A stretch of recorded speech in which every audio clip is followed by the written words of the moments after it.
Hey, it's Brian Dixon from Learning Redesigned. Today we're going to talk about something people hate to talk about, especially in education, and that is confrontation. That's right, confrontation. When you're not getting along with someone or someone has differing viewpoint than you and it blows up. Have you ever been in that kind of situation where you're working with another teacher and they have an opinion about something and you have an opinion about something and it comes to a head in front of students? I have seen this and it is ugly. Maybe it's your subject matter leader. It's the head of the English department and you are a junior teacher, maybe you're a new teacher and you want to do things a certain way and she wants to do things a certain way, and it's time to make a decision and you have to make the decision and the clock is ticking and the bell just rang and the kids need to go to the special event that's about to happen and you have it out in front of everyone. How embarrassing. So what do? How do you handle that situation? And once you've made it past that situation, how does the relationship recover? After the weekend, back on Monday morning, do you sweep it under the rug or do you bring it up? Well, I want to introduce a resource to you that I have recently discovered, and it has been amazing in the way that I bring up a conversation with someone. For us to continually improve to best meet the needs of our students, it is important that we do not sweep issues under the rug, but we deal with them in a respectful way, at the right time, in a private way, but we don't let it go. We deal with it, we work through it so that we can build upon it, so that we can move on. So the resource that I've recently discovered is called Crucial Confrontations. It's the sequel to a book of a similar title, Crucial Conversations.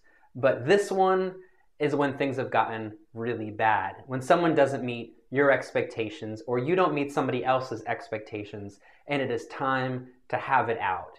It's time to bring it up. It's time to have that confrontation to make things better, to talk about what is not going well and how can we together move past it, work through it, get over it.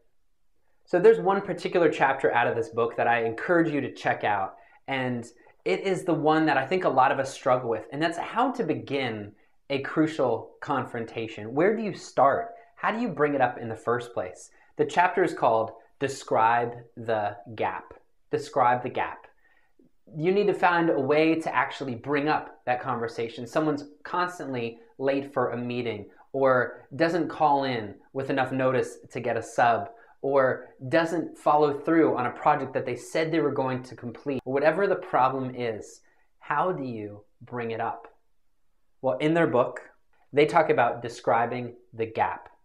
So for me, I just had to recognize that there was a gap. I had a feeling that something was not going right, that people were not meeting the expectation. And that's it right there, recognizing what that is. Here's what the expectation is. Here's what we all agreed upon. Here's what we came to, the consensus that we came to. And here's your behavior. Here's your performance. Here's where it's supposed to be. Here's where it is. And here's the gap. And there's 3 steps to describing the gap. The first step to describing the gap is to start with safety. You need to let the other person know that there's a mutual respect, that you're not belittling them or coming down on them, but it is in a safe environment for the purpose of working through the problem. I love this quote right here. The big surprise: at the foundation of every successful confrontation lies safety. When others feel frightened or nervous or otherwise unsafe, you can't talk about anything. But if you create safety, you can talk with almost anyone about almost anything, even about failed promises. So someone says, I'm going to get that to you at this time, or I'm going to take care of that, and they don't. Well, how do you bring it up? How do you describe that gap? The first thing that you do is you start with safety. The way that you start with safety is you first talk about mutual respect and then mutual purpose. So you say, I really respect you. I appreciate all that you do. And we're in this together. We have the same goal. Just saying that helps people not feel so threatened. The second step in describing the gap is to share your story. To share your story. And here's what that is. You look at the situation and you say, maybe I'm just off on this one, but here's what I experienced. My expectations were that everyone was going to get to the meeting on time, and I've noticed that you've really had some trouble getting there on time. That it's been 5 or 10 minutes late every day, and that's something that I've seen. Have you noticed that? There are 3 steps to sharing your story. First, stay external. Describe what happened and what you saw. Explain what, but not why. This is what happened. This is what I saw. And then also make sure you gather facts. Ask people questions. Ask the person you're talking to questions about what happened. Not why did it happen, but what happened. As you're sharing your story, make sure that you maintain safety. If you need to, remind the person that you respect them and that you both have a common and mutual purpose in this conversation while describing the gap. And the third step to describing the gap is to ask a question, to ask the person that you're having that crucial confrontation with, what happened? What's your perspective? Is this something that you've seen? Is there anything I can do to help?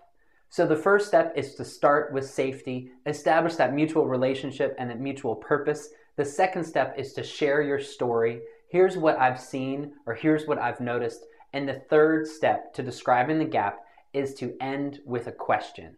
Ask the person what their perspective is, if they've noticed what the problem is, if they have any ideas on how to fix it. So hopefully those ideas have been helpful